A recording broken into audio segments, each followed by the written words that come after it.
আমি জানি এখানে অসংখ্য মানুষ আছেন, এটা আপনাদের পছন্দ হবে না।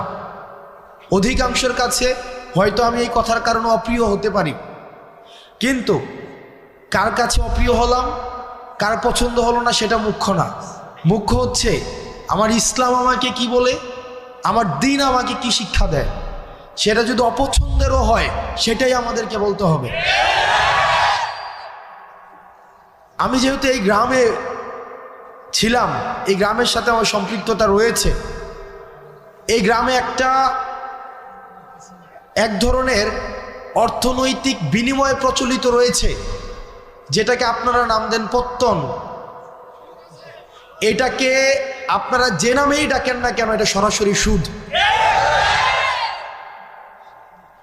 আমার পরিবার সহ আশেপাশে অনেকে আছে এই ধরনের বিষয়ের সাথে সম্পৃক্ত ছিল, কিন্তু আমরা যখন বুঝেছি, আমরা যখন পড়াশোনা করে জেনেছি, আমরা যখন আলেমদের থেকে পরামর্শ নিয়েছি, বিশ্বাস করেন যেই দিন থেকে আমরা এই পথ থেকে ফিরে এসেছি, বরং সচ্ছলতা আরো বেশি প্রশস্ত হয়েছে।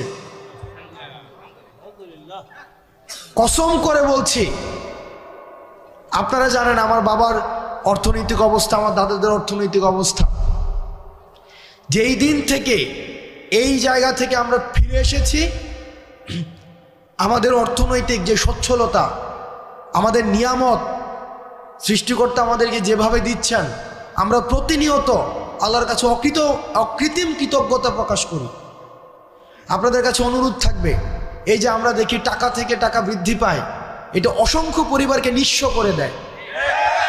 আমি নিজে দেখেছি, আমার বাড়ির মধ্যে এইসব বিষয়ে মেল হয়েছে, ছোটোবেলায় আমি দেখেছি, বা আমি দেবিদ্বার থেকে আসতাম যখন দেখতাম। অনেকে আমাকে অপছন্দ করতে পারেন, আপনি আমাকে অপছন্দ করেন, সেটা আমার দেখার বিষয় না, কিন্তু এটাই সত্য।